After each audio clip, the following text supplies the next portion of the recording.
Hello नमस्कार, मी ऐश्वर्या स्वागत करते तुमचं होम शेफ ऐश्वर्या या माझ्या यूट्यूब चॅनलमध्ये। आज आपण पाहणार आहोत रवा उत्तप्पा। चला तर पाहूया रवा उत्तप्पा कसा बनवायचा ते।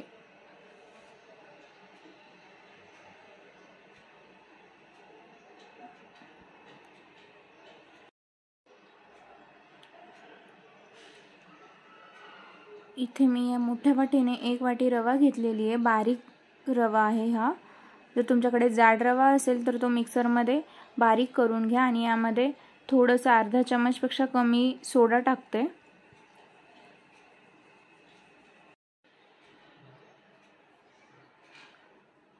आणि 1 चमच मीठ।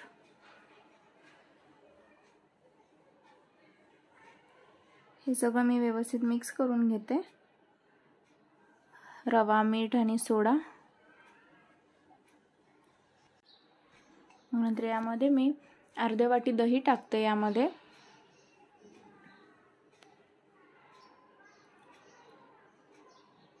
आणि आता थोडंसं पाणी टाकून हे सगळं मी व्यवस्थित असं मिक्स करून घेणार आहे।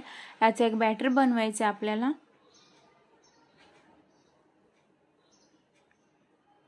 थोडं पाणी टाकत हे मिक्स करायचं। एकदाच पाणी नका टाकू, मग ते पातळ होईल आणि मग उत्तप्पे चांगले नाही येणार। त्यासाठी थोडंसं पाणी टाकत आणि कन्सिस्टन्सी बघत आपल्याला हे बॅटर बनवायचे।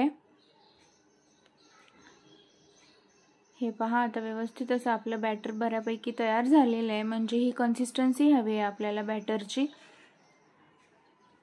अजून जरासं घट्टसर वाटतं हे, म्हणून मी यामध्ये अजून थोडंसं पाणी ॲड करते।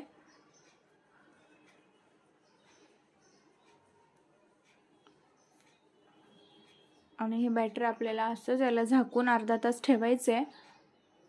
आता मी यावरती झाकण ठेवून हे अर्धा तास बॅटर असंच ठेवते आणि मग नंतर अर्धा तासाच्या नंतर हे पहा, आता आपलं बॅटर छान असं थोडंसं फुगलेलं आहे आणि थोडंसं घट्टही झालेलं आहे। आता मी यामध्ये थोडंसं पाणी टाकते आणि थोडंसं पातळ बनवून घेते हे बॅटर। हे पहा, ही कन्सिस्टन्सी हवी आपल्याला।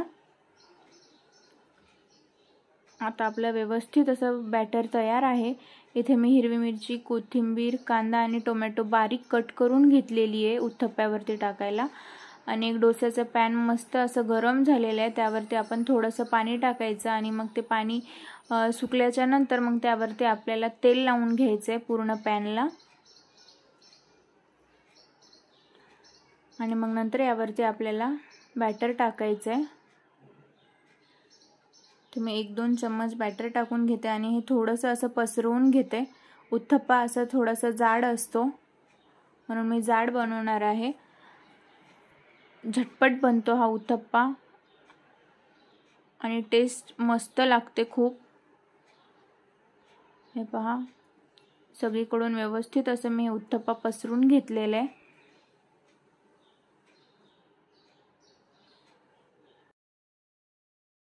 पहा किती छान त्याला जाळी पण येतेय। यावरती मी थोडीशी लाल तिखट टाकून घेते आणि मग नंतर कांदा टाकायचा आहे भरपूर असा। तुम्हाला तुमच्या आवडीनुसार तुम्ही भाज्या टाकू शकता यावरती। आणि मग नंतर मी टोमॅटो टाकते बारीक कट केलेला आणि हिरवी मिरची थोडीशी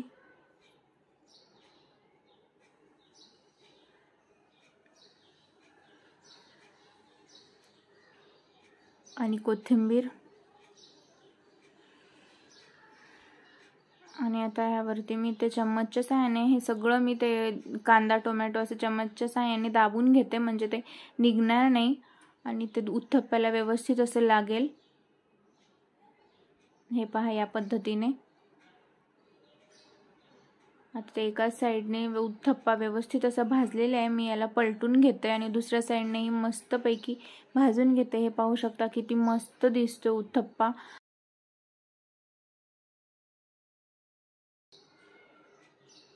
रव्याचा उत्तप्पाही मस्त होतो, तुम्ही एकदा नक्की बनवा। हे पहा, दुसऱ्या साइडने व्यवस्थित असं भाजलेलं आहे उत्तप्पा आणि यामध्ये आपण थोडंसं सोडा टाकल्यामुळे मस्त असे स्पंजी होतात हे उत्तप्पा। वरून मी थोडंसं तेल लावून घेते।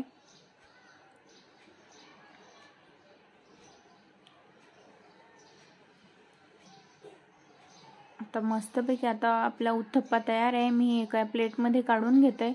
जर तुम्ही माझ्या चॅनलला अजून सबस्क्राईब केलं नसेल तर प्लीज चॅनलला सबस्क्राईब करा, लाईक, शेअर आणि कमेंटही करा, म्हणजे तुम्हाला माझे असेच नवनवीन रेसिपीज पाहायला मिळतील. हे पहा, मस्त असा आपला उत्तप्पा तयार आहे. सॉससोबत खायला खूप छान लागतो, अप्रतिम लागतो. लहान मुलांना टिफिनमध्ये द्यायला खूप चांगला आहे हा प्रकार आणि नाश्त्याचाही पोटभरीचा आहे. तुम्ही एकदा नक्की बनवा आणि कमेंट करून सांगा कसा झाला होता ते. आपण पुन्हा भेटूया एका नवीन रेसिपीसोबत. Thank you for watching.